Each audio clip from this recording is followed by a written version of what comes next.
اپنے مقبول بندوں میں شامل فرما لیجئے۔ میرے مولا عمر گزر گئی یہ کہتے کہتے ہم تیرے ہیں، ہم تیرے ہیں، ہم تیرے ہیں۔ میرے مولا ایک مرتبہ تو آپ کہہ دیجئے تم میرے ہو، ایک مرتبہ اللہ، ایک مرتبہ تو کہہ دیجئے، فرما دیجئے تم میرے ہو۔ میرے مولا مہربانی کر دیجئے، ہمیں اپنا بنا لیجئے۔ میرے مولا ہم پر رحمت کی نظر فرما دیجئے۔ اللہ ہمارے دنیا آخرت کے کاموں کو سنوار دیجئے، پریشانیوں کو ختم فرما دیجئے۔ یاد میں تیری سب کو بھلا دوں، کوئی نہ مجھ کو یاد رہے، تجھ پر سب گھر بار لٹا دوں، خانہ دل آباد رہے۔ سب خوشیوں کو آگ لگا دوں، غم سے تیرے دل شاد رہے، سب کو نظر سے اپنی گرا دوں، تجھ سے فقط فریاد رہے۔ اب تو رہے بس داد میں آخر، ورد زباں اے میرے الہ، لا الہ الا اللہ، لا الہ الا اللہ محمد الحمدللہ وکفا وسلام علی عبادہ الذین اصطفى، اما بعد، اعوذ باللہ من الشیطان الرجیم، بسم اللہ الرحمن الرحیم، اعلم انہ لا الہ الا اللہ، وقال رسول اللہ صلی اللہ علیہ وسلم، افضل الذکر لا الہ الا اللہ۔ سبحان ربک رب العزت عما یصفون، وسلام علی المرسلین، والحمد للہ رب العالمین۔ اللہم صلی علی سیدنا محمد وعلی آل سیدنا محمد وبارک وسلم۔ انسان کے دل کو جب کوئی چیز اچھی لگتی ہے، اس سے ایک تعلق ہوتا ہے، تو اس کیفیت کا نام رغبت ہے، کہ میرے دل میں فلاں چیز کی رغبت، میرے دل میں فلاں چیز کی رغبت پیدا ہوتی ہے۔ جب یہ رغبت اور مضبوط ہوتی ہے تو پھر اس کیفیت کو طلب کہتے ہیں، کہ میرے دل میں فلاں چیز کی طلب پیدا ہو گئی۔ رغبت کا تعلق صرف اچھا لگنے سے تھا، طلب کا تعلق اس کو پانے کے ساتھ ہے، تو یہ اس سے اوپر کی کیفیت ہے۔ اور طلب اگر بڑھ جائے تو پھر ایک اور کیفیت بنتی ہے جس کو محبت کہتے ہیں۔ طلب پانے کو دل چاہتا ہے، محبت میں اس کے بغیر گزارا نہیں ہوتا، بس بن چین نہیں آتا، اس کیفیت کو محبت کہتے ہیں۔ تو یہ تین کیفیتیں ہیں، رغبت، طلب اور محبت۔ پھر ایک کیفیت محبت سے بھی اوپر کی ہے، اس کو محبت کی معراج کہتے ہیں۔ ایک دفعہ اس عاجز نے نوجوانوں سے پوچھا، بتاؤ محبت کی معراج کیا ہے؟ کسی نے کہا محبوب کی خاطر جان لٹا دینا، مال لٹا دینا، پہاڑ سے چھلانگ لگا دینا، سب نے نوجوانوں والی باتیں کی۔ پھر وہ کہنے لگے جی آپ بتا دیں۔ تو پھر اس عاجز نے ان کو کہا کہ دیکھو، محبت کی معراج یہ ہے کہ محبت دل میں کسی کی اتنی بڑھے، اتنی بڑھے، اتنی بڑھے کہ محب مجبور ہو کر اپنا سر اپنے محبوب کے قدموں پر رکھ دے، یعنی اپنے محبوب کو اپنا معبود بنا لے۔ یہ محبت کی معراج ہے۔ اب ذرا غور کیجئے کہ ہم جب پڑھتے ہیں لا الہ الا اللہ، تو ہم اللہ تعالیٰ سے ایک عہد کر رہے ہوتے ہیں کہ اے اللہ، جو محبتوں کی اعلیٰ ترین کیفیت ہے نا ہمارے دل میں، وہ فقط آپ کی ذات کے لیے۔ یہ کوئی چھوٹی سی بات نہیں ہے، لا الہ الا اللہ کہنا، اس کی اہمیت دیکھیے۔ ایک بہت بڑا عہد کر رہے ہوتے ہیں ہم اللہ تعالیٰ سے، ایک وعدہ کر رہے ہوتے ہیں اللہ تعالیٰ سے کہ اللہ میرے دل میں محبتوں کی جو انتہا ہوگی وہ فقط آپ کے لیے ہو۔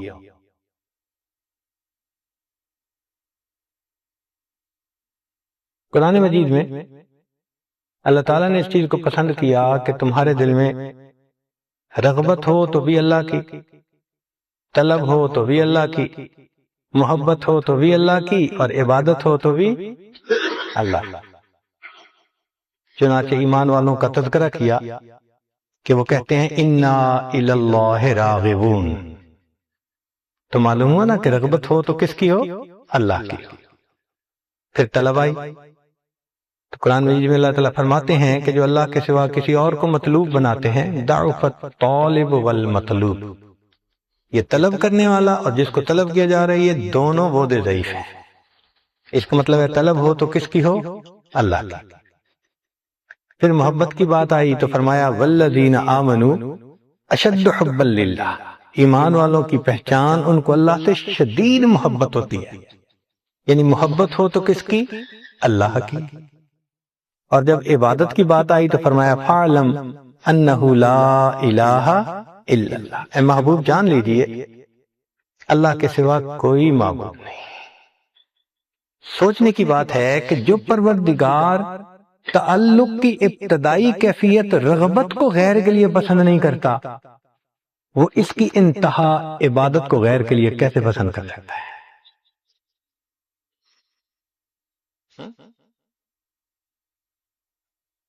اس لیے فرمایا کہ جان لو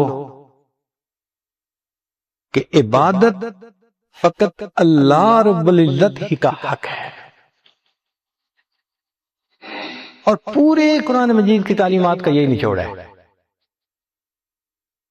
دیکھیں جو لوگ تفسیر کے ساتھ ذوق رکھتے ہیں وہ جانتے ہیں کہ ابتدائی پارے میں اللہ تعالیٰ نے اپنی عبادت کی طرف راغب کیا، یا ایھا الناس اعبدوا ربکم، عبادت کرو اپنے رب کی۔ تو یہاں متوجہ کر دیا سب کو چھوڑو، سب کی نفی کرو، رب کی عبادت کرو۔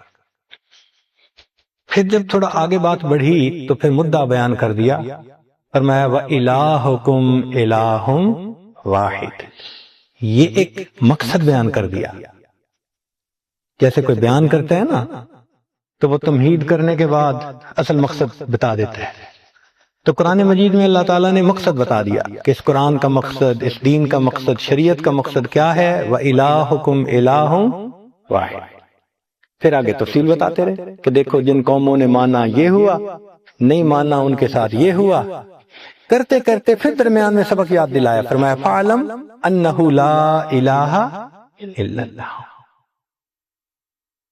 اور پھر آگے تذکرے ہوتے رہے، پھر اخیر پہ جب بات ختم ہونے کا وقت آیا تو اللہ رب العزت نے ایک سورت مستقل نازل فرمائی جس کو ہم قل هو اللہ احد کہتے ہیں۔ یہ پورے قرآن مجید کی تعلیمات کا خلاصہ ہے، سمری ہے۔ جیسے بیان ختم کرنے سے پہلے مقرر اپنی پوری بات کا لب لباب بیان کرتے ہیں، پوری قرآنی تعلیمات کا نچوڑ کون سا؟ قل هو اللہ احد اللہ الصمد لم یلد ولم یولد ولم یکن لہ کفوا احد۔ یہ پوری قرآن پاک کی تعلیمات کا نچوڑ ہے جو شریعت نے بتا دیا۔ معلوم ہوا کہ قرآن مجید انسان کو توحید کا سبق دینے کے لیے آئی۔ حدیث مبارکہ میں ہے کہ یہ سورت اللہ تعالیٰ کو اتنی اچھی لگتی ہے، اخلاص سورت، کہ من قرأ قل هو اللہ احد 10 مرات بن اللہ لہ بیتا فی الجنہ، جو شخص 10 مرتبہ یہ سورت پڑھ لے گا اللہ اس کے بدلے جنت میں گھر عطا فرما دے گا۔ لیکن اس کلمہ پڑھنے کی کچھ شرائط ہیں، کیونکہ علماء کا مجمع ہے اس لیے میں بہت ساری عبارات کا ترجمہ نہیں کروں گا۔ نبی اسلام نے فرمایا، معاذ اللہ عنہ کی روایت ہے، ما من عبد یشہد ان لا الہ الا اللہ وان محمدا عبدہ ورسولہ الا حرمہ اللہ علی النار۔ بخاری شریف کی روایت ہے کہ جو بندہ اخلاص کے ساتھ یہ کلمہ پڑھتا ہے جہنم کی آگ اللہ اس پر حرام فرما دیتے ہیں۔ عتبان بن مالک اللہ عنہ کی روایت ہے، ان اللہ حرم علی النار من قال لا الہ الا اللہ یبتغی بہا وجہ اللہ۔ اب ان احادیث میں کلمہ پڑھنے کا تذکرہ تو ہے، مگر ایک شرط بھی ہے ساتھ کہ مقصود اللہ کی رضا ہو، مقصود اللہ کی رضا ہو۔ چنانچہ ایک حدیث میں فرمایا من قال لا الہ الا اللہ مخلصا دخل الجنہ۔ ایک صحابی نے پوچھا قیل وما اخلاص ہوا، اللہ کے حبیب اخلاص کیا ہے؟ فرمایا کہ یہ کلمہ تجھے گناہوں سے روک دے، یہ اخلاص ہے کلمے کا۔ ایک حدیث پاک میں آیا مستیقناً، یقین کے ساتھ کلمہ پڑھے۔ ایک میں بصدق لسان ہی کا لفظ بھی ہے۔ ایک حدیث پاک میں ہے یقولها حقا من قلبہ، کہ دل کی سچائی کے ساتھ پڑھے۔ ایک حدیث پاک میں فرمایا قد ظل بها لسانه واطمأن بها قلبه، تو شرط لگائی۔ چنانچہ علماء نے لکھا ہے کہ کلمہ پڑھنے کی چند شرائط ہیں جو قبولیت ہوتی ہے۔ پہلی یقین کے ساتھ پڑھنا، فَعْلَمْ أَنَّهُ لَا إِلَهَ إِلَّا اللَّهُ۔ دوسرا ہے علم ہو کہ میں پڑھ کیا رہا ہوں، یہ بھی نہیں کہ پتہ ہی نہیں میں عبارت کیا پڑھ رہا ہوں اور لغت غریب سمجھ کے عبارت کوئی پڑھ لے، وہ نہیں کلمہ قبول ہوتا۔ اس کو پتہ ہونا چاہیے کہ میں کیا کہہ رہا ہوں۔ اس لیے فرمایا فَعْلَمْ أَنَّهُ لَا إِلَهَ إِلَّا اللَّهُ، علم ہونا ضروری۔ پھر یقین کے ساتھ پڑھے انما المؤمنون الذین آمنوا باللہ ورسولہ ثم لم یرتابوا، شک نہ ہونا، یقین کے ساتھ پڑھنا۔ پھر قبول اجعل الآلہۃ الہا واحدا ان ھذا لشیء عجاب۔ پھر انقیاد و استسلام ضروری، وانیبوا الی ربکم واسلموا لہ۔ پھر صدق ضروری، سچائی دل کی، والذی جاء بالصدق وصدق بہ۔ اخلاص ضروری، مخلصین لہ الدین۔ اور پھر یہ کہ محبت ضروری، کہ ایسا کلمہ پڑھے کہ اللہ کی محبت سب محبتوں کے اوپر غالب آ جائے۔ تو میں قل ان کان آباؤکم وابناؤکم واخوانکم وازواجکم وعشیرتکم واموال اقترفتموها وتجارۃ تخشون کسادها ومساکن ترضونها، سبحان اللہ، ساری چیزوں کا نام لے کر کہا۔ اگر یہ ساری چیزوں کی محبت احب الیکم من اللہ ورسولہ وجہاد فی سبیلہ فتربصوا حتی یأتی اللہ بامرہ، تو لب لباب بتا دیا کہ ہم چاہتے ہیں کہ ہماری محبت تمام محبتوں پر غالب ہو۔ تو عرب ہے یا عجم ہے تیرا لا الہ الا، تو عرب ہے یا عجم ہے تیرا لا الہ الا، لغت غریب جب تک تیرا دل نہ دے گواہی، جب تک دل گواہی نہ دے، یہ لا الہ الا کے الفاظ لغت غریب کی معنی ہے، تو دل تصدیق کرے کہ میں اپنے اللہ کو اپنا محبوب حقیقی بنا رہا ہوں، معبود حقیقی بنا رہا ہوں، میں اللہ کی محبت میں کسی غیر کو شریک نہیں کروں گا۔ چنانچہ قرآن مجید میں اس کلمے کے بہت فضائل ہیں۔ اس کو کلمۃ طیبہ کہا، ضرب اللہ مثلا کلمۃ طیبۃ کشجرۃ طیبہ۔ اس کو کلمۃ التقوی کہا، وعلمہم کلمۃ التقوی وکانوا احق بها واہلها۔ اس کو کلمۃ الحق کہا، وجعلها کلمۃ باقیۃ فی عاقبہ لعلہم یرجعون۔ اس کو عہد کہا گیا، فرمایا لا یملکون الشفاعۃ الا من اتخذ عند الرحمن عہدا۔ تو جو کلمہ پڑھتا ہے اس کا اللہ سے ایک عہد ہو جاتا ہے، اللہ کے ساتھ ایک ایگریمنٹ ہو جاتا ہے۔ اس کو حسنہ کہا، فَأَمَّا مَنْ آتَى وَصَدَّقَ وَاتَّقَى وَصَدَّقَ بِالْحُسْنَى۔ پھر ہی الحسنہ، من جاء بالحسنۃ فلہ خیر منہا۔ اس کو عروۃ الوثقی کہا، فقد استمسک بالعروۃ الوثقی۔ اس کو قول ثابت کہا، یثبت اللہ الذین آمنوا بالقول الثابت۔ اور ایک اس کی فضیلت یہ بھی ہے کہ اللہ تعالیٰ قیامت کے دن اسی کی وجہ سے انسان کو اپنا دیدار فرمایا، للذین احسنوا الحسنى وزیادہ۔ اس کو حسنہ کہا، اور اسی کے لیے اللہ نے رسولوں کو بھیجا، صرف کلمے کو دینے کے لیے۔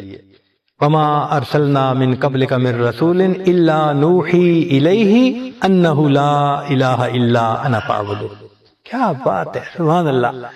اے محبوب، آپ سے پہلے جتنے انبیاء آئے سب کا ایک ہی مقصد تھا، کیا کہ انہ لا الہ الا انا فاعبدون۔ احادیث مبارکہ میں بھی اس کلمہ طیبہ کی بہت فضیلت ہے۔ چنانچہ انسان دنیا میں آتا ہے، کلمے سے اس کا استقبال کیا جاتا ہے۔ کیسے؟ کہ بچے کے کان میں اذان اور اقامت کہی جاتی ہے، اور کان میں اذان دیتے ہوئے ہم کیا کہہ رہے ہوتے ہیں؟ اشہد ان لا الہ، اقامت کہتے ہوئے بھی یہی۔ تو بچے کو استقبال ہی اس کلمے کے ساتھ ہوتا ہے، اور یہ افضل الذکر ہے جیسے حدیث پڑھی گئی۔ اور افضل ما قالہ النبیون، انبیاء نے جو کہا اس میں سے سب سے افضل جو بات انہوں نے کہی وہ یہ تھی لا الہ۔ چنانچہ حدیث پاک ہے کہ نبی اسلام نے فرمایا کہ بہترین دعا یوم عرفہ کی دعا ہے، وخیر ما قلت وانا والنبیون قبلی لا الہ الا اللہ وحدہ لا شریک لہ۔ پھر یہ احسن الحسنات ہے۔ چنانچہ ایک صحابی کہتے ہیں ابو ذر رضی اللہ عنہ کہ میں نے پوچھا اے اللہ کے نبی اسلام، لا الہ الا اللہ من الحسنات، کہ لا الہ الا اللہ پڑھنا یہ نیکیوں میں سے ہے؟ قال ہے یا احسن الحسنات، یہ نیکیوں میں سے بہترین نیکی ہے، اور شعب الایمان میں سب سے اعلیٰ نمبر اسی کا۔ چنانچہ الایمان بضع و سبعون شعبہ اعلیٰہا لا الہ الا اللہ، اور سب سے آخر جو ہے وہ ادناہا اماطۃ الاذی عن الطریق۔ یہ وہ کلمہ ہے جس سے کہ گردنیں عذاب سے نجات پا جاتی ہیں۔ چنانچہ نبی علیہ الصلوۃ والسلام نے فرمایا کہ جس نے یہ کلمہ پڑھا فی یوم 100 مرہ فکأنما آتق 10 رقاب من ولد اسماعیل، اسماعیل علیہ السلام کی اولاد میں سے 10 غلاموں کو آزاد کرنے کا اس کو ثواب عطا کر دیا۔ اور اس کے پڑھنے سے ایمان ریفریش ہو جاتا ہے۔ نبی صاحب نے فرمایا جددوا ایمانکم، پوچھا کیف نجدد ایماننا، فرمایا قال قولوا لا الہ الا اللہ، اس سے ایمان کی تجدید ہو جاتی ہے۔ یہ وہ کلمہ ہے جو بندے اور اللہ کے درمیان جتنے حجاب ہیں سب کو ہٹا دیتا ہے۔ چنانچہ حدیث پاک ہے، ترمذی شریف کی روایت ہے کہ نبی صاحب نے فرمایا لا الہ الا اللہ لیس لہا دون اللہ حجاب حتی تصل الیہ، جو پڑھتا ہے سب حجاب ہٹتے ہیں، یہ کلمہ اللہ رب العزت تک پہنچ جاتا ہے۔ پھر اس کے بعد جب انسان اس کلمے کو پڑھتا ہے تو اللہ اس پڑھنے والے کی تصدیق کرتے ہیں۔ یہ عجیب چیز ہے کہ ہم کوئی کلام اپنی زبان سے نکالیں اور اللہ کی طرف سے میسج آئے، اس کا جواب آئے۔ سوچیں نا ذرا، کسی بات پر محبوب کی طرف سے اگر کوئی پیغام آ جائے تو کیا مزہ ہے محب کے لیے۔ حدیث پاک ابی ہریرہ نے روایت کرتے ہیں کہ نبی صلی اللہ علیہ وسلم نے فرمایا اذا قال العبد لا الہ الا اللہ واللہ اکبر صدقہ ربہ وقال لا الہ الا انا وانا اکبر۔ بندہ کلمہ پڑھتا ہے، اللہ جواب میں یہ الفاظ کہتے ہیں، ہاں میں ہی ہوں جو عبادت کے لائق ہوں، مجھ سے بڑا کوئی نہیں ہے۔ اور یہ کلمہ جو پڑھتا ہے اللہ رب العزت اس کو پیار سے دیکھتے ہیں، محبت سے دیکھتے ہیں۔ سوچئے تو صحیح ذرا، بچہ ہوتا ہے نا چھوٹا، وہ کئی دفعہ کوئی بات کر دیتا ہے تو ماں باپ بڑے محبت سے دیکھتے ہیں۔ یہ کلمہ ایسی عبادت ہے کہ جو پڑھتا ہے اللہ تعالیٰ اس بندے کو محبت کی نظر سے دیکھتے ہیں۔ چنانچہ حدیث پاک ہے کہ جس بندے نے یہ کلمہ اخلاص کے ساتھ پڑھا إِلَّا فَتَقَ لَهُ فِي السَّمَاءِ فَتْقًا حَتَّى يَنْظُرُ إِلَىٰ قَائِلِهَا مِنْ أَهْلِ الْأَرْضِ، جو زمین میں پڑھنے والا ہوتا ہے اللہ رب العزت اس کی طرف دیکھتے ہیں۔ اور پھر اگلی بات فرمائی وَحُقَّ لِعَبْدٍ نَظَرَ اللَّهُ إِلَيْهِ أَنْ يُعْطِيَهُ سُؤَالًا، اور اس بندے کا حق ہوتا ہے کہ جس کو اللہ محبت کی نظر سے دیکھیں کہ وہ جو اللہ سے مانگے اللہ عطا فرما دے۔ چنانچہ اس کلمہ کے پڑھنے سے گناہ سارے کے سارے دھل جاتے ہیں۔ نبی صاحب نے فرمایا قال لا الہ الا اللہ لا تترک ذنبا ولا یسبقها عمل، کوئی گناہ نہیں بچتا اور کوئی عمل اس سے بڑھتا نہیں ہے، اور اس سے اللہ تعالیٰ بندے کی مغفرت فرما دیتے ہیں۔ نبی صاحب نے فرمایا صحابہ کو کلمہ پڑھو، پھر فرمایا ابشروا فإن اللہ قد غفر لکم، اللہ نے تمہارے گناہوں کو معاف کر دیا۔ اور یہ کلمہ قبر کی وحشت سے انسان کو بچاتا ہے۔ بہقی شریف کی روایت ہے، لیس علی اہل لا الہ الا اللہ وحشت فی قبورہم ولا فی نشورہم، قبر میں کوئی وحشت نہیں ہوگی ان کے لیے جو کلمہ پڑھنے والے لوگ ہوں، اور یہ ایمان والوں کا شعار ہوگا جب وہ قیامت کے دن اپنی قبروں سے اٹھیں گے۔ فرمایا ان شعار هذه الامت علی الصراط لا الہ الا انت، تو صراط سے گزرتے ہوئے کلمہ پڑھتے جا رہے ہوں، اور اس کے ساتھ کوئی چیز وزن میں مقابلہ نہیں کر سکتے۔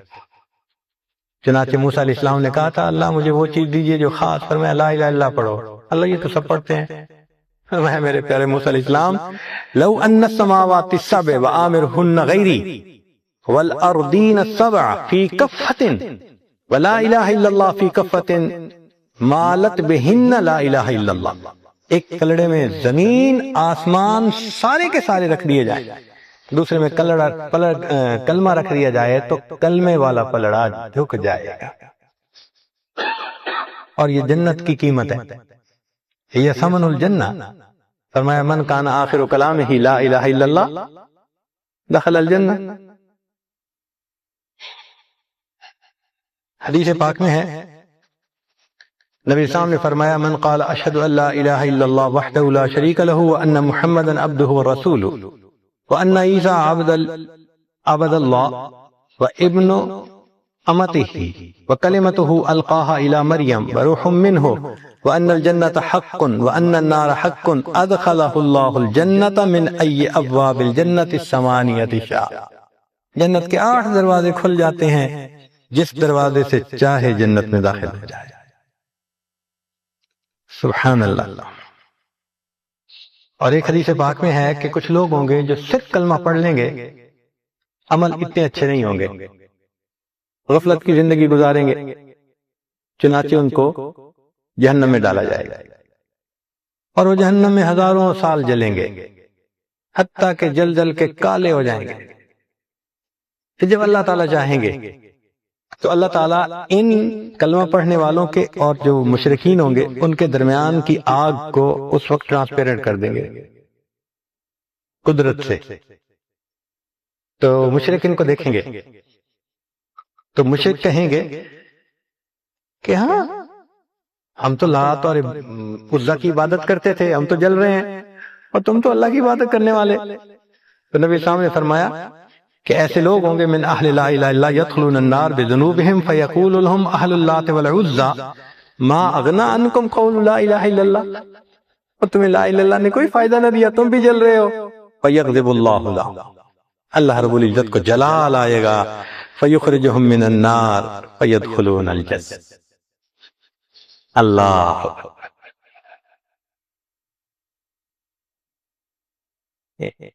اب یہ فضائل آپ نے وہ سنے جو علماء کی کتابوں میں ہیں، اب ذرا وہ بھی سن لیجئے جو ہمارے مشائخ کی کتابوں، شاید وہ آپ کے لیے کچھ نئی بات ہوگی۔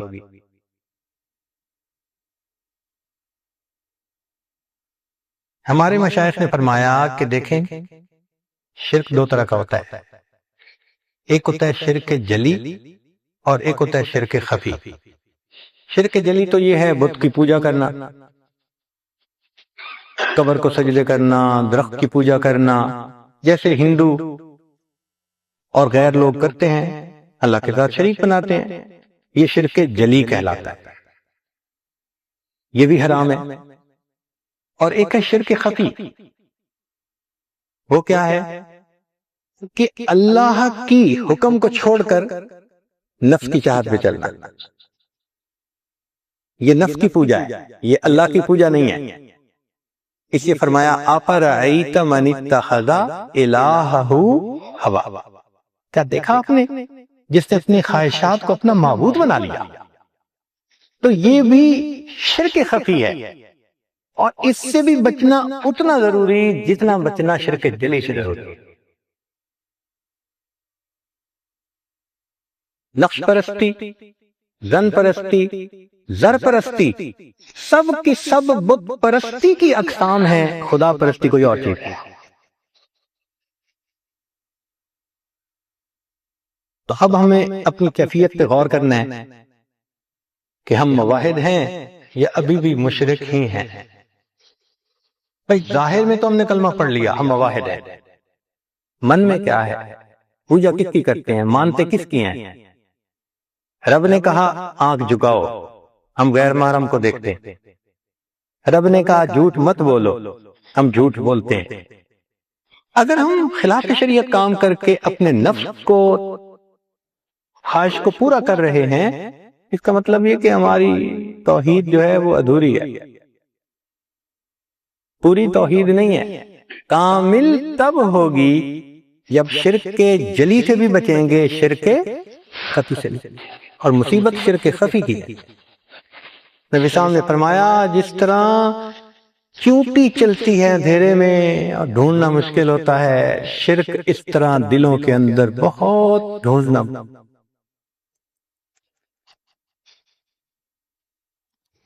تو ہمیں اس پر محنت کرنی ہے اب کہ ہمارے دلوں میں ایمان اتنا مضبوط ہو جائے، مضبوط سے اضبط ہو جائے کہ ہر حال میں ہم اللہ کی فرمانبرداری کرنے والے بن جائیں، نفس کی پوجا نہ کریں۔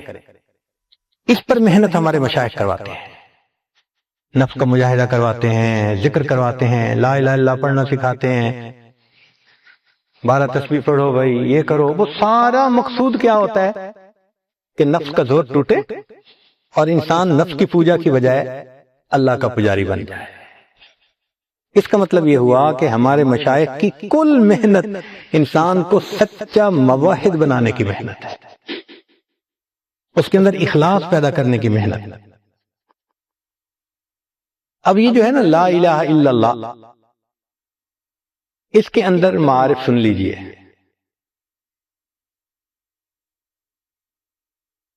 کہنا تو آسان ہے لا الہ الا اللہ، نہیں کوئی معبود سوائے اللہ کے، مگر اس مقام میں جو کمال ملا وہ حضرت ابراہیم علیہ السلام کو ملا۔ لا الہ الا اللہ کو نفی کہتے ہیں، مقام نفی کہتے ہیں کہ غیر کی نفی کر دینا، نہیں کوئی معبود، لا الہ الا اللہ، یہ اس بات ہے کہ اللہ کے سوا کوئی معبود نہیں۔ تو یہ 4 لفظ ہیں، مگر ان میں پہلے 2 الفاظ جو ہے نا کہ اللہ، کسی کو رب نہ ماننا، کسی کو معبود نہ ماننا، یہ بہت مشکل کام، بہت مشکل کام ہے۔ ہر چیز کی نفی کرنا، اس میں نفس بھی شامل ہے، اس کی بھی نفی کریں۔ اس میں اگر کمال حاصل ہوا تو کس کو ہوا؟ ابراہیم خلیل اللہ کو حاصل ہوا، اور اس کی دلیل قرآن عظیم الشان میں سے۔ اللہ تعالیٰ فرماتے ہیں ان ابراہیم کان امہ قانتا للہ حنیفا ولم یک من دوسری جگہ فرمایا وما کان من المشرکین، دلوں کے بھید جاننے والے پروردگار، جس کے بارے میں یہ خود فرما دیں وما کان من المشرکین، اس سے بڑی سند کون سی ہو سکتی ہے؟ یہ مہر ہے ابراہیم علیہ السلام کے اس ایمان پر کہ واقعی ان کو مقام نفی میں کمال حاصل تھا، انہوں نے اللہ کے ساتھ کسی کو شریک نہیں کیا۔ تو مقام نفی میں کمال اس دنیا میں کس کو حاصل ہوا؟ ابراہیم علیہ السلام۔ اس لیے اللہ نے پھر ان کو اپنا خلیل بنایا۔ خلیل کہتے ہیں دوست کو، قرآن مجید میں اور احادیث میں یہ لفظ استعمال ہوا ہے۔ چنانچہ جو لوگ دنیا میں بروں کو دوست بنا لیتے ہیں قیامت کے دن پچھتائیں گے، یا لیتنی اتخذت مع الرسول سبیلا یا ویلتا لیتنی لم اتخذ فلانا۔ تو دیکھا دوست، حدیث پاک میں بھی ہے کہ نبی علیہ السلام نے فرمایا کہ اگر میں نے دنیا میں کسی کو دوست بناتا ہوتا لَإِن اتَّخَذْتُ أَبَا بَكْرَ خَلِيلًا، میں ابو بکر کو اپنا دوست بناتا، میرا دوست فقط اللہ ہے۔ اور ایک حدیث پاک میں ہے کہ نبی صلی اللہ علیہ وسلم نے فرمایا الْمَرْءُ عَلَى دِينِ خَلِيلِهِ فَلْيَنْظُرْ أَحَدُكُمْ مَن يُخَالِلُ۔ تو خلیل سے مراد کیا ہے؟ دوست ہوتا ہے۔ اب یہ 2 تعلق ہیں، ایک ہے دوستی کا تعلق، انداز اور ہوتا ہے، ایک ہے محبت کا تعلق، یہ انداز جدا ہوتا ہے۔ دوست جو ہوتا ہے نا، اس کو انسان آزماتا ہے، وہ یہ دوستی میں سچا ہے یا نہیں، دیکھتا ہے، ججمنٹ کرتا ہے کہ یہ دوستی میں پکا ہے یا نہیں۔ تو ابراہیم علیہ السلام کو دیکھو اللہ نے کیسے آزمایا. عجیب، سبحان اللہ. فرمایا وَإِذِ ابْتَلَىٰ إِبْرَاهِيمَ رَبُّهُ بِكَلِمَاتٍ، اللہ نے ابراہیم علیہ السلام کو کئی باتوں میں آزمایا. فَأَتَمَّهُنَّ 100% کامیاب ہو گئے، 100%. فَأَتَمَّهُنَّ کا یہ معنی ہے. تو آزمائش تو آئی نا. کیا آزمائش آئی؟ اچھا تمہارے گھر والے مشرک ہیں، بت فروش ہیں، گھر کو چھوڑ دو. اچھا ابو جان میں گھر سے جا رہا ہوں. کوئی گھر چھوڑنا آسان ہوتا ہے؟ گھر کو چھوڑ دیا. پھر آگے آئے، قوم ساری کی ساری مشرک ہے. اب قوم کو بھی بتانا تھا کہ میں تمہارے ساتھ نہیں ہوں. قوم نے کہا ہو چلتے ہیں، ذرا ایک فنکشن ہے. میں نہیں سکیں، میری طبیعت ٹھیک نہیں ہے، یہ تمہارے شرک والی باتیں میرے دل کو بہت پریشان کرتی ہیں، تو میں ٹھیک نہیں ہوں، میں نہیں جاؤں گا. وہ چلے گئے. پیچھے ان کے بت تھے، فجعلہم جذاذا الا کبیرا، ایک بڑے کی وجہ سب کے ٹکڑے کر دیے، بڑے کے کندھے پہ کلاڑا ڈال دیا. قوم آ گئی، انہوں نے جب بتوں کا حال دیکھا کہنے لگے فانصروا آلہتکم، اپنے معبودوں کی مدد کرو. کیا عقل پہ پٹی پڑ جاتی ہے کہ خود کہتے ہیں اپنے معبودوں کی مدد کرو. یہ تمہارے معبود کیسے ہوئے؟ کس کام کے معبود؟ کہنے لگے یہ کس نے کیا ہوگا؟ کہنا سمینا فتین یذکرہم یقال لہ ابراہیم، ایک نوجوان ابراہیم نام تھا، اس سے ہم نے تذکرے سنے تھے، وہ ان کی مخالفت کرتا تھا، اس کو پکڑو. ابراہیم السلام کو پکڑ لیا گیا. پوری قوم نے کہا حرقوہ، اس کو آگ میں جلا دو. جب انسان لاجواب ہو جاتا ہے نا تو پھر زبان سے کچھ نہیں کہہ سکتا، پھر ہاتھا پائی اور اس چیز پہ اتر آتا ہے. تو قوم نے کہا جی آگ میں جلا. لو جی ابراہیم علیہ السلام کو آگ میں جلانے کے لیے تیاری شروع ہوئی. ایک ڈیٹ فکس کی گئی. اس زمانے کی عورتیں اپنی مرادیں بتوں سے مانگتی تھیں تو کہتی تھیں میرا بیٹا ہوگا، ابراہیم کی آگ میں اتنے من لکڑی ڈال کے آؤں. پہاڑ بن گیا ایک لکڑی کا، آگ لگائی گئی. اتنی آگ تھی کہ کوئی قریب نہیں جا سکتا تھا. تو کہا گیا اچھا ایک جھولا بناتے ہیں، ابراہیم علیہ السلام کو جھولے میں بٹھا کے دور سے پھینک دیں گے آگ میں. ابراہیم علیہ السلام آگ کو آنکھوں سے دیکھ رہے ہیں. جھولے میں بیٹھنا پڑا. تو دیکھو دوست کی خاطر قربانی کتنی دینی پڑی. پہلے بھی تو قربانیاں دے کے آئے تھے. گھر چھوڑا تھا، پھر بیوی کو چھوڑا ایک جگہ، پھر بیوی اور بچے کو حرم شریف میں آ کے چھوڑا اکیلا، بواد غیر ذی زرع، پھر بچے کی قربانی مانگی، اس کو کرو قربان. کتنی قربانیاں مانگی. اور ایک وقت آیا کہ فرمایا اچھا اپنے آپ کو بھی کرو قربان میرے نام پہ. اس کے لیے بھی تیار. مفسرین نے لکھا ہے کہ جب ابراہیم علیہ السلام جھولے سے پھینکے گئے تو ابھی آگ کی طرف جب جا رہے تھے تو جبریل علیہ السلام نے اللہ رب العزت سے پوچھا اے اللہ آپ نے میری ڈیوٹی لگائی ہوئی ہے کہ میں آپ کے انبیاء کی مدد کروں، تو اگر اجازت ہو تو میں ابراہیم کی مدد کروں. فرمایا جاؤ دیکھو کیا کہتے ہیں. جبریل علیہ السلام آئے، اللہ کا حاجہ what can I do for you، میں آپ کے لیے کیا کر سکتا ہوں. تو اس وقت ابراہیم علیہ السلام نے مقام نفی میں کمال کا ثبوت پیش کر دیا کہ عالم ناسوت کے تو سب اسباب کو منع کر ہی چکے تھے، اب عالم ملکوت کا سبب تھا. رشتے آئے تھے، میں مدد کر سکتا ہوں. فرمایا کہ اللہ جانتے ہیں کہ میں اس حال میں ہوں. انہوں نے کہا کہ ہاں اللہ جانتے ہیں. فرمایا حسبی سؤالی علمہ بحالی، کہ یہ جو علم ہے نا کہ اللہ کو میرے حال کا پتہ ہے کہ میں گر رہا ہوں، اس علم نے مجھے تجھ سے سوال کرنے سے منع کر دیا. جب محبوب جانتا ہے میں اس حال میں ہوں تو میں تم سے کیا مدد مانگوں. جے سونا میرے دکھ وچ راضی تے میں سکھ نو چلے ڈاواں. اگر میرا محبوب میرے دکھ پہ راضی ہے تو میں سارے سکھوں کو آگ میں ڈال دوں. سبحان اللہ، ابراہیم علیہ السلام نے کمال کر دیا، منع کر دیا۔ اللہ نے پیار سے فرمایا وَإِبْرَاهِيمَ الَّذِي وَفَّى، میرے ابراہیم بڑا وفادار نکلا۔ سبحان اللہ، کیا عظمت ہے، کیا ایمان ہے کہ مالک الملک کہے وَإِبْرَاهِيمَ الَّذِي وَفَّى۔ تو دیکھو یہ ہے خلیل کا معاملہ، اور نبی علیہ السلام کا معاملہ ہے حبیب کا معاملہ۔ دوست میں اور محبوب میں فرق ہوتا ہے۔ دوست سے لینے کی انتہا کر دی جاتی ہے آزمائش کی، اور محبوب کو دینے کی انتہا کر دی جاتی ہے۔ تو دیکھیے اللہ تعالیٰ نے محبوب کو کیا دیا، فرمایا وَلَسَوْفَ يُعْطِيكَ رَبُّكَ، اے محبوب تجھے اتنا دوں گا تو بس بس کرے گا۔ فترضیٰ کا یہ مفہوم ہے کہ تو بس بس کرے گا، اتنا دوں گا تجھے، ادھر دینے کی انتہا اور ادھر لینے کی انتہا۔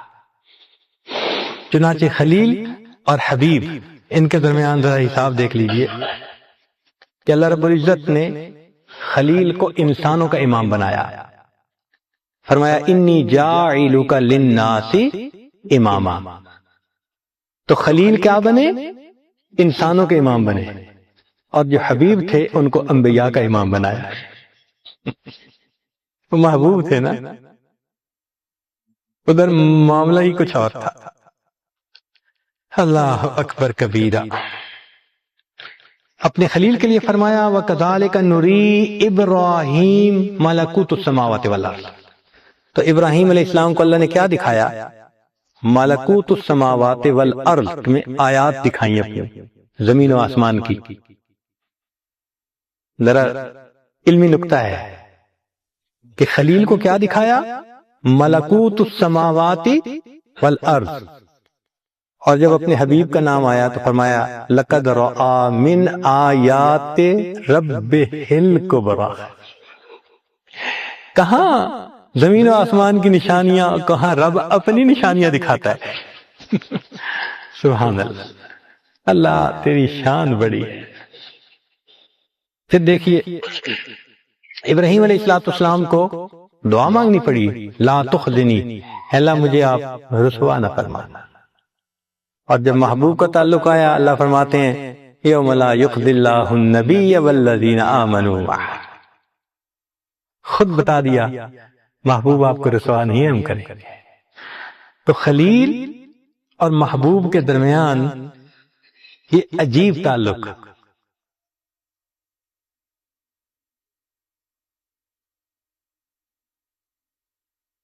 اس لیے نبی علیہ السلام جب معراج پر تشریف لے گئے تو حدیث پاک میں ہے کہ نبی السلام کو اللہ رب العزت نے فرمایا یا محمد صل تعطا، اے محبوب صلی اللہ علیہ وسلم مانگیے آپ کو عطا کیا جائے گا۔ فقال، نبی السلام نے جواب دیا رب انک اتخذت ابراہیم خلیلا، اے اللہ آپ نے تو ابراہیم علیہ السلام کو اپنا خلیل بنا لیا۔ فقال، اللہ نے فرمایا الم اوتک خیرا منہا، کیا میں نے آپ کو اس سے بہتر نہیں درجہ دیا؟ کیا؟ واتخذتک حبیبا، اے محبوب میں نے آپ کو اپنا حبیب بنا لیا۔ اس کی حدیث پاک میں ہے کہ نبی اسلام نے فرمایا الا وانا حبیب اللہ ولا فخر، میں اللہ کا حبیب ہوں اور مجھے اس بات پہ کوئی فخر نہیں ہے۔ تو نبی علیہ السلام اللہ کے حبیب اور ابراہیم علیہ السلام اللہ کے خلیل۔ اب ذرا نقطہ سمجھیے کہ ابراہیم خلیل اللہ کو مقام نفی میں کمال حاصل ہوا، لا الہ میں کمال حاصل ہوا۔ انہوں نے کسی کو اللہ کا شریک نہیں بنایا، اللہ نے فرما دیا وما کان من المشرکین۔ تو مقام نفی میں اس دنیا میں اگر کمال حاصل ہوا تو کس کو ہوا؟ باقی سب کا ایمان مضبوط ہوگا، مگر جس کی تصدیق رب کر دے کہ یہ مشرک نہیں تو درجہ تو اس کا بڑھ گیا نا۔ تو ابراہیم خلیل اللہ کو مقام نفی میں کمال حاصل ہوا۔ یہ خلیل کا رتبہ تھا۔ اب ذرا حبیب کا رتبہ دیکھیے کہ اللہ رب العزت نے اپنے محبوب صلی اللہ علیہ وسلم کو مقام نفی میں بھی کمال عطا فرمایا اور مقام اس بات میں بھی کمال عطا فرمایا۔ یہ عجیب نکتہ ہے کہ مقام نفی میں بھی کمال عطا فرمایا، اور مقام اس لیے کہ پہلے انبیاء کا جتنا بھی ایمان تھا وہ سب غائب تھا. غائب جتنا بھی ہو جائے وہ مشاہدے کے برابر تو نہیں ہوتا نا. خود نبی السلام نے ایک حدیث پاک میں فرمایا الشاہد یرا ما لم یرا الغائب، غائب وہ نہیں دیکھ سکتا جو حاضر دیکھتا ہے. نبی علیہ الصلوۃ والسلام نے خود ارشاد فرمایا لیس الخبر کالمعائنۃ، دیکھنا اور چیز ہوتی ہے، سننا اور چیز ہوتی ہے. تو باقی سارے انبیاء کا جو ایمان تھا وہ سنا ہوا تھا کہ اللہ نے فرمایا ہے، اس لیے ہم تصدیق کرتے ہیں کہ ہم اللہ پہ ایمان رکھتے ہیں. وہ غائب معاملہ تھا. سارے انبیاء میں ایک نبی علیہ الصلوۃ والسلام کو اللہ نے یہ درجہ دیا، اس زندگی میں معراج پر بلا کر اللہ نے اپنا دیدار کروایا. اب یہ دیدار کا جو کمال ہے نا، یہ اس بات کا کمال ہے، اس میں اللہ کے حبیب صلی اللہ علیہ وسلم کا امتیاز ہے، اس میں کوئی اور نبی ان کے ساتھ شریک نہیں ہے. یہ مقام اس بات مومن کو جنت میں حاصل ہوگا. جب ایمان والے جنت میں جائیں گے نا اور اللہ کا دیدار کریں گے، مومن کو یہ مقام اس بات وہاں نصیب ہوگا. مگر اللہ نے اپنے محبوب صلی اللہ علیہ وسلم کو یہ نعمت جو عام جو مومنوں کو یا انبیاء کو جنت میں ملنی تھی، اپنے محبوب کو اسی دنیا میں عطا کیا. تو اب نبی علیہ الصلوۃ والسلام کو اللہ نے مقام نفی میں بھی کمال عطا فرمایا اور مقام اس بات میں بھی کمال ہے. جو اس بات آپ کا ہے کہ آنکھوں سے دیکھا ہے نا، معراج حاصل ہوا نا، سبحان اللہ، وہ دوسرے کو تو حاصل نہیں ہو سکتا. تو اب ذرا فرق دیکھیے کہ خلیل کو کمال حاصل ہوا مقام نفی میں، اور حبیب کو مقام حاصل ہوا مقام نفی میں بھی اور مقام اس بات میں بھی. درجہ اوپر چلا گیا.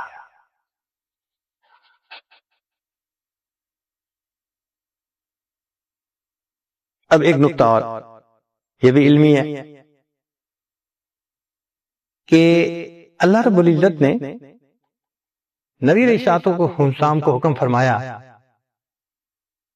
کہ ان اتبع ملت ابراہیم حنیفا، کہ آپ ابراہیم کی ملت کی پیروی کیجیے.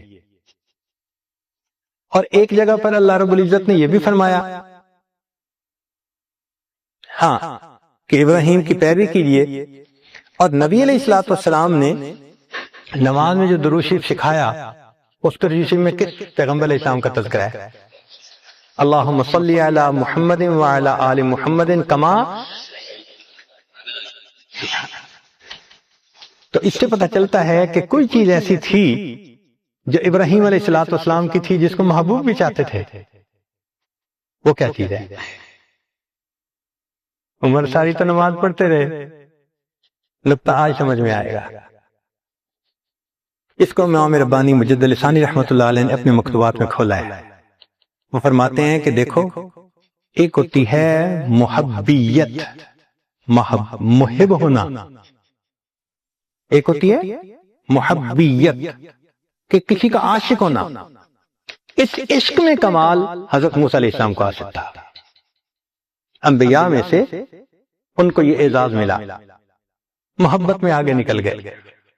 محب بھی ہے نا جو کہہ دیتا ہے رب ارنی انظر الیک، کہا نہیں جا رہا اللہ کو دیکھنا چاہتا ہوں. یہ کوئی چھوٹا سا کلام تو نہیں ہے نا، اور ایک نبی علیہ السلام کی زبان سے نکل رہا ہے، ایسی شخصیت، بزرگ شخصیت کی زبان سے. اس کا مطلب ہے کہ محبت کا جوش ایسا تھا، اللہ دیکھنا چاہتا ہوں. تو محبیت میں کمال کس کو حاصل ہوا؟ حضرت موسیٰ علیہ السلام. اور ایک ہے محبوبیت. تو حضرت مجد ثانی فرماتے ہیں کہ محبوبیت دو طرح کی ہوتی ہے. ایک محبوبیت ذاتی ہوتی ہے، ذاتی محبت کسی کی. اس کی جھلک ماں کو بیٹے سے ذاتی محبت ہوتی ہے، بیٹا کالا ہو، بیٹا کمزور ہو، بیٹا جیسا بھی ہو، ماں کو محبت ہے. دنیا کا حسین ترین بچہ ایک طرف کر دو، ماں آنکھ اٹھا کے نہیں دیکھے گی. اور اپنا بیٹا، یہ محبت ذاتیہ ہے. تو ایک ہوتی ہے ذاتی محبت اور ایک ہوتی ہے صفاتی محبت. صفاتی محبت کسے کہتے ہیں کہ کسی کی عادتوں کی وجہ سے اس کو پسند کرے بندہ. ایک بچہ ہے، خوبصورت بھی ہے، وہ بڑی پیاری باتیں بھی کرتا ہے، اب اس میں محبوبیت صفاتی آ گئی. ویسے تو تعلق نہیں تھا، بلڈ نہیں تھا وہ، مگر اس کی باتوں نے اس کو محبوب بنا دیا. تو محبوبیت کے دو پہلو ہیں، ایک ہوتی ہے محبوبیت ذاتی اور ایک ہوتی ہے محبوبیت صفاتی. تو امام ربانی مجدد ثانی رحمۃ اللہ نے فرمایا کہ نبی علیہ الصلوۃ والسلام کو اللہ نے محبوبیت ذاتی کا درجہ عطا فرمایا تھا، ابراہیم علیہ السلام کو محبوبیت صفاتی کا درجہ تھا. یہ صفات کی وجہ سے محبوب تھے، وہ ذات کی وجہ سے محبوب تھے. اب صفات والے محبوب کو پھر صفات تو پیش کرنی پڑتی ہے نا، اس لیے ان سے امتحان لیے. تو وہ محبوبیت ذاتی اور یہ محبوبیت صفاتی. چنانچہ ایک بات اور فرماتے ہیں کہ اس کی اگر مثال سمجھنی ہو نا تو ایک دائرے اور مرکز کی مثال سمجھیں. ایک مرکز ہوتا ہے اور مرکز کی وجہ سے دائرہ ہوتا ہے، مگر مرکز اور دائرہ دونوں ایک چیز ہوتی ہیں. تو وہ فرماتے ہیں کہ جو دائرہ ہے اس کا نام خلت ہے، جو مرکز ہے اس کا نام محبوبیت ہے. اور اللہ رب العزت نے کائنات کو کس لیے پیدا فرمایا؟ اے محبوب آپ نہ ہوتے تو میں کائنات کو پیدا. تو اس کا مطلب ہے کہ ابراہیم علیہ السلام پیدا ہوئے تو وجہ کیا تھی؟ محبوب. مرکز کی وجہ سے محیط ہوتا ہے. اب اس میں ایک اور نقطہ کہ جو محبوب ذاتی ہوتا ہے نا تو اس کو ایک درجہ تو حاصل ہے کہ ذات کی وجہ سے محبت ہے، مگر اس کے دل کی طمع ہوتی ہے نا کہ میرے اندر صفات بھی وہ آ جائیں کہ جس سے میرے اندر کمال آ جائے. اس محبوبیت ذاتی کی وجہ سے نبی السلام نے دعا منگوائی، اللہم صلی علی محمد وعلی آل محمد کما. اللہ اس کے جو محبوبیت صفات کی وجہ سے، آپ ذات کی وجہ سے تو محبت کرتے ہیں، وہ مجھے صفات بھی عطا فرما.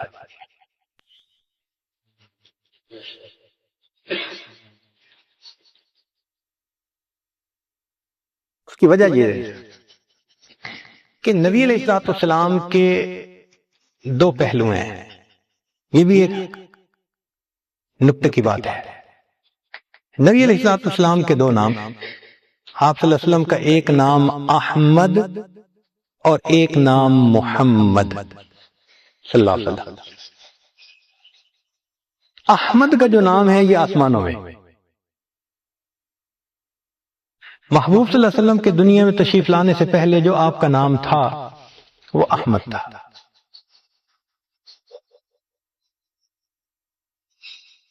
اسی لیے آدم علیہ السلام نے بھی اللہ رب العزت سے دعا مانگی تھی تو احمد کا نام استعمال کیا تھا.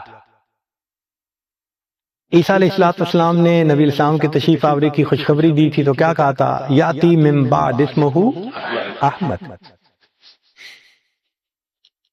تو محبوب صلی اللہ علیہ وسلم دنیا میں تشریف لانے سے پہلے کس نام سے پکارے گئے؟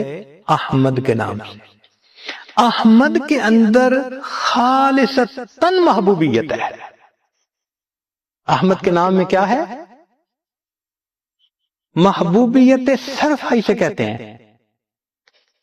محبوبیت ہی ہے 100%، اور کسی چیز کا اس میں عنصر نہیں ہے، کوئی چیز اس میں شامل نہیں ہے.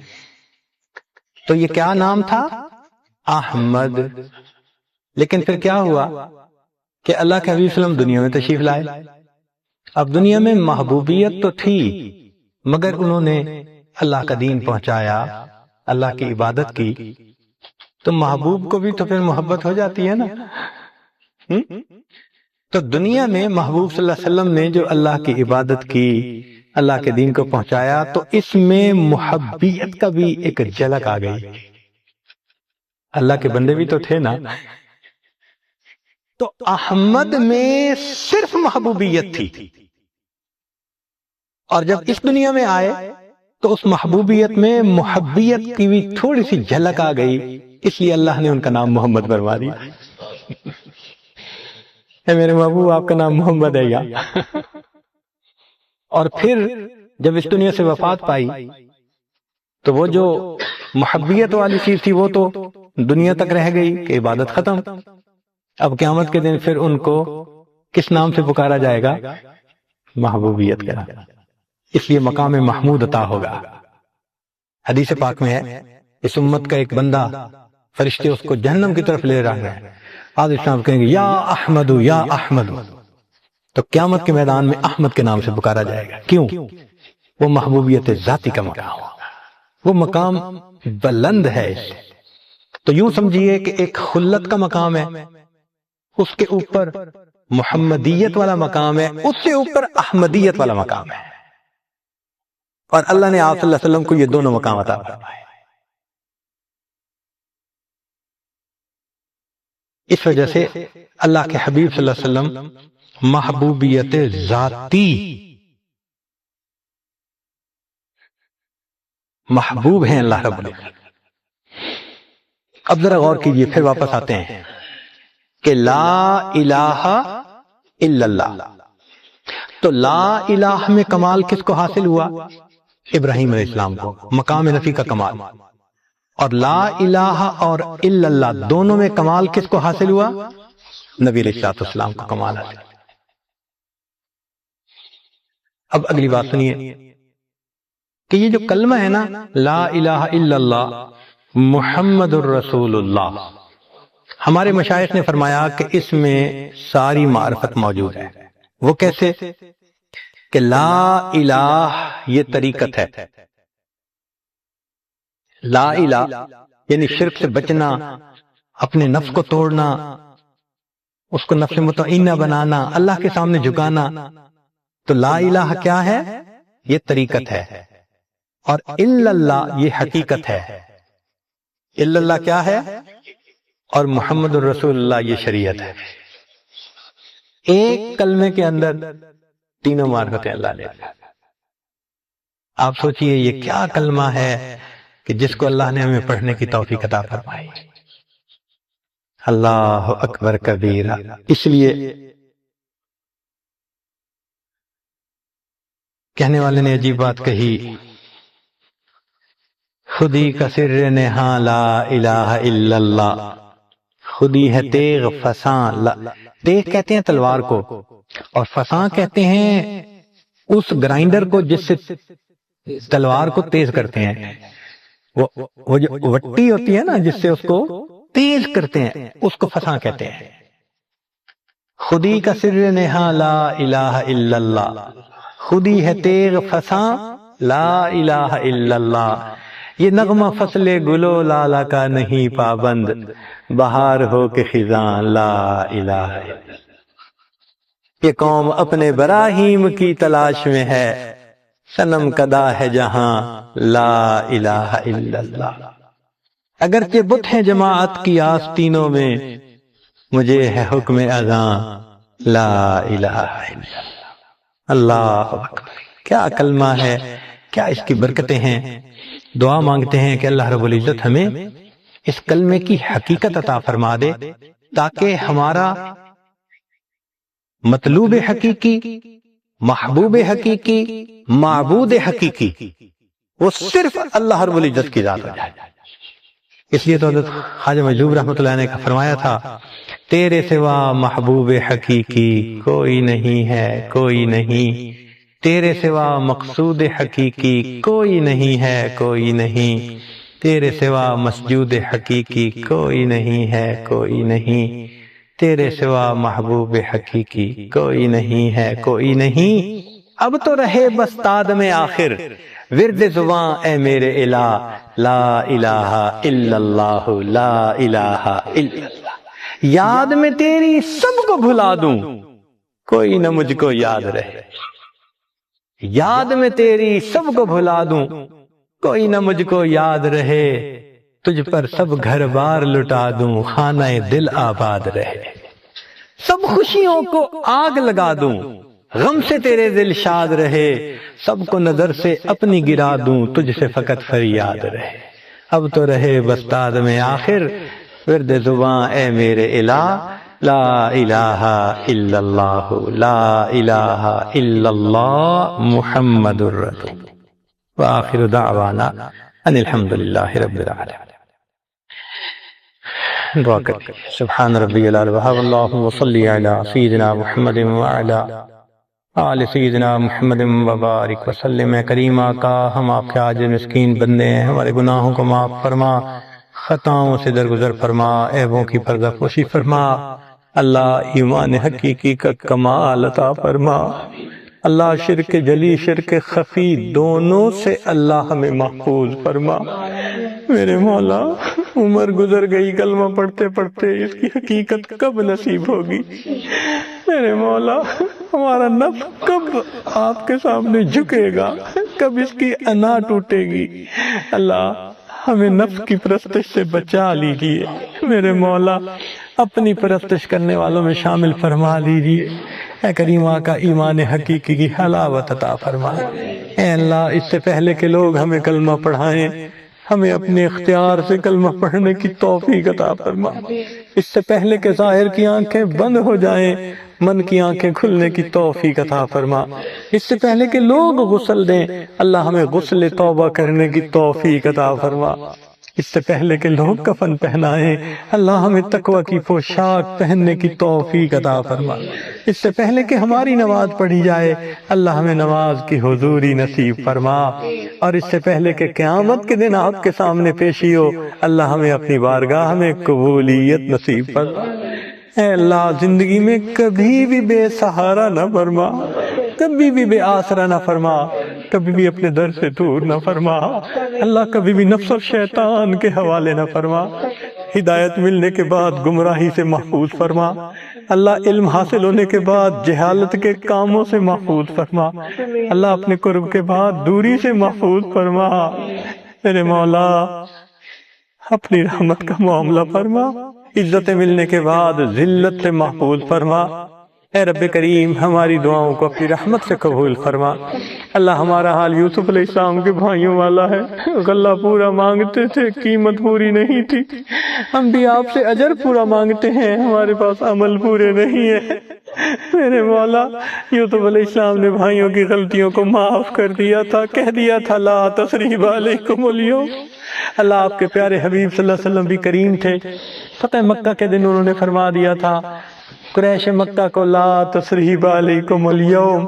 اے اللہ آپ سب کریموں سے بڑے کریم ہیں، آپ کو اپنی شان کریمی پہ بہت ناز ہے۔ آپ نے اللہ قرآن میں جگہ جگہ اس کے تذکرے کیے ہیں، میں بڑا کریم ہوں۔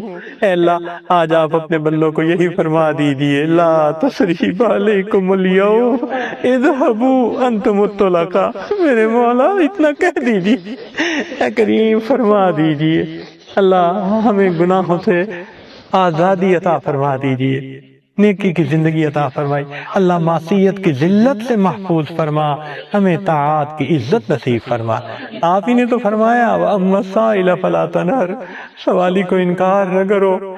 میرے مولا ہم کمزوروں کو حکم ہے کہ ہم سوالی کو انکار نہ کریں، ہم بھی تو آپ کے در کے سوالی ہیں۔ میرے مولا آپ بھی انکار نہ فرمائیے۔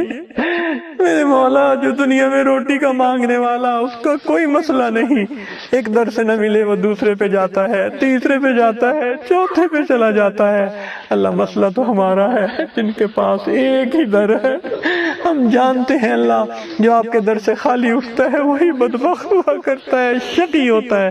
اے اللہ ہمیں خالی نہ اٹھائیے، دامن بھر دیجئے، اپنے مقبول بندوں میں شامل فرما لیجئے۔